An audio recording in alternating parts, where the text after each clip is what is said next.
anti-gay bill is in court let's go cross over right now. 2 and Article 131. The invocation of the interpretive jurisdiction is based upon an enactment or any act done under the authority of an enactment.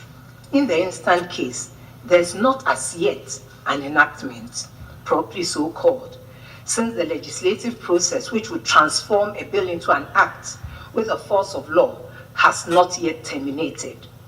The action, if at all, the supposed interpretative jurisdiction of the Supreme Court is as yet premature, as there is nothing on which to hang the exercise of the judicial review jurisdiction of the Supreme Court. The Constitution itself has prescribed the mode by which an enactment properly so called can come into being, and by the principle of separation of powers, those processes must be exhausted to produce a tangible product that can have legal effect when properly assented to by the President, the head of the executive. Until there is presidential assent, there is no act Parliament over which the Supreme Court can act of Parliament over which the Supreme Court can exercise its original jurisdiction to strike down if found to be inconsistent with the Constitution 1992. The plaintiff's action is therefore dismissed. Now the reasons will be available by close of day on Friday. Yes, so that is it for Richard Sky.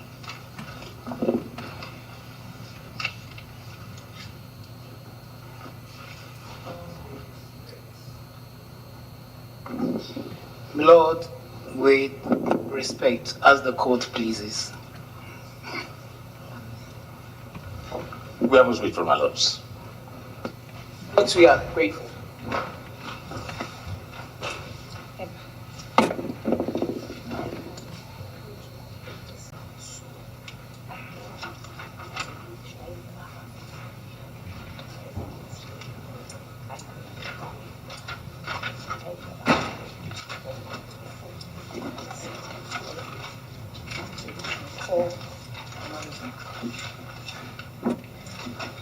Respectfully, my lords, writ number J1/13/2023, Dr. Amanda Odoy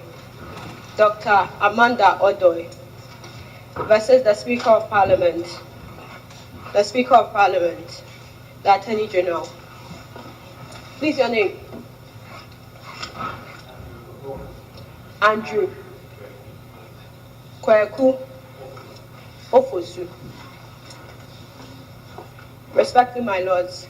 I'm yet to recall, please. Very well, my lord.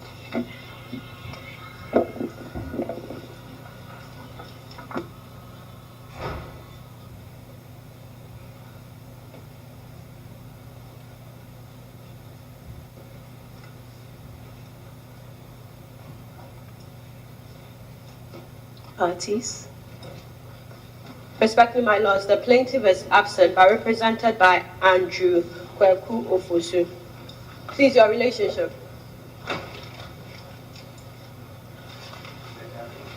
Sorry? Your guardian.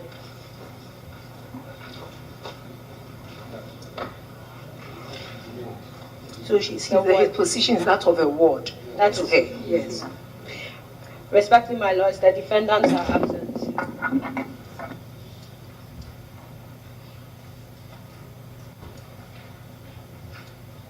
Legal representation, please. Respectfully, my lords, Dr. Ernest Akun. Come again. Dr. Ernest Akun. Yes. For who?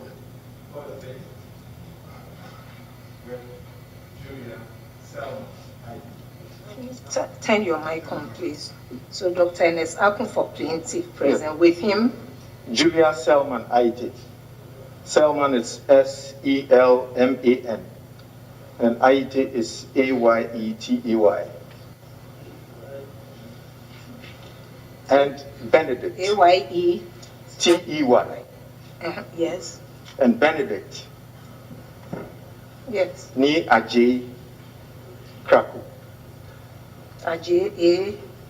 D-J-E-I. And Kraku is K-R-A-K-U. With that K-R-A-K-U-E. K-U. Okay, right. Okay. Yes. It may please the court, I do sorry for the first defendant. With me, Pumaya Nantogma.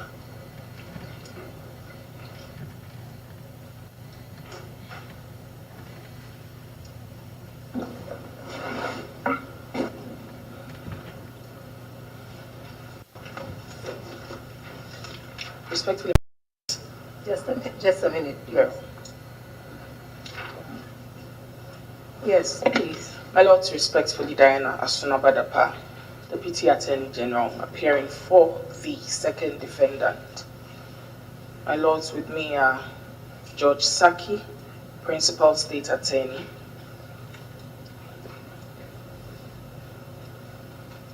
Victoria Adote, State Attorney, and Nana Konedu Frempong, Assistant State Attorney.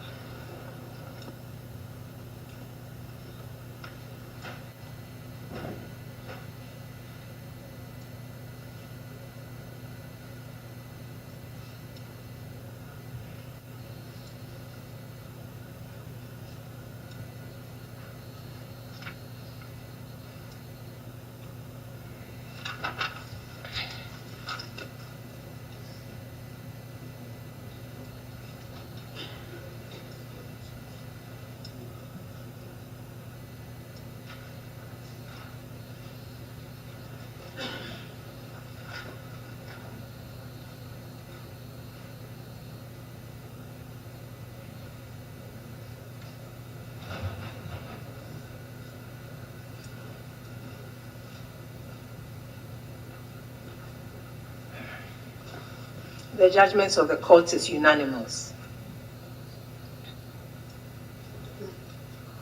Upon hearing the parties orally and on considering the arguments as contained in their statements, we come to the unanimous decision that the plaintiff's writ does not properly invoke the exclusive jurisdiction of this court. We are of the view that the subject of the litigation being a bill still undergoing the process of becoming law, in accordance with the provisions fully set out in the Constitution, it would be premature for this court to exercise its interpretive and enforcement jurisdiction to intervene. Consequently, we think that the action fails. It is accordingly dismissed. Reasons will be available in the registry by close of day on Friday.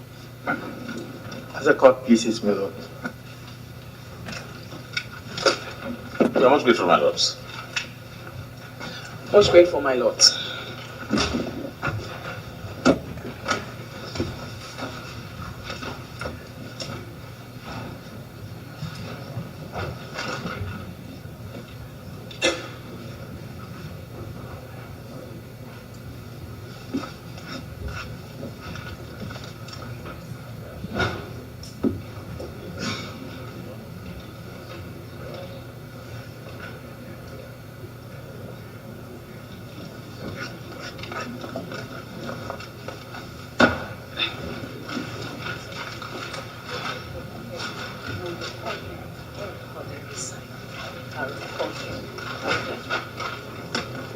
Panel will be reconstituted. All rise.